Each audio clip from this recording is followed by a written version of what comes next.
Possibility of billions of website passwords being hacked.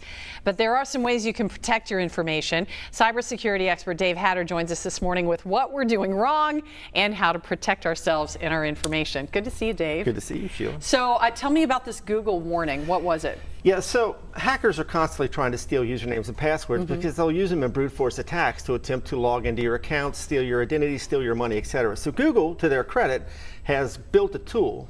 You can plug into Google Chrome if you use it, and it will allow you, as you try to log into websites, to check your credentials and see if they've been breached somewhere. Oh, okay. So if I'm logging into, say, a shopping website and I'm using Google Chrome, it'll tell me? That's exactly right. You plug in this password checkup extension. It's free from Google, so you have to be a Chrome user for it to work. Google Chrome is their web browser. You can plug this into your browser, and every time you log in, you'll see a little, like a little thing up in the upper right-hand corner. It will tell you if the username and password combination that you're entering for that site has been breached somewhere. Okay, so if it is breached, what does that mean? Well, that means out there somewhere hackers have that password, and you're going to want to change your password as soon as possible for that particular site. Now, the general password advice is you should have a unique, strong password for every site you use. But none of us does that, do we? People hate to hear that because it's a pain in the butt. I mean, let's face it. But ideally, you're going to want to have a password that has at least 12 characters. Even better, the new password device is some kind of phrase, so it's easier for you to remember. Now, at Intrust, we like to recommend that people use a password manager, something like LastPass. There's a bunch of these out there. We recommend LastPass.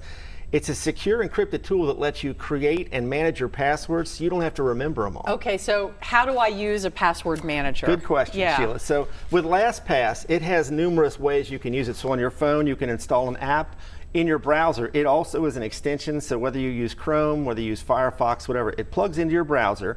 You can let it create very complex passwords associated with the site, so when you want to log into your bank, you want to log into your insurance company, Facebook, whatever, it will know that you're trying to log into Facebook, and it will allow you to pick the right password associated with Facebook, a strong, complex password, and automatically plug it in. And it stores all this in a very strongly encrypted form, so it keeps your passwords secure, allows you to build strong passwords, and frankly simplifies the whole process of managing them. So if you're using that, you don't have to remember each and every one? You don't have to remember each one.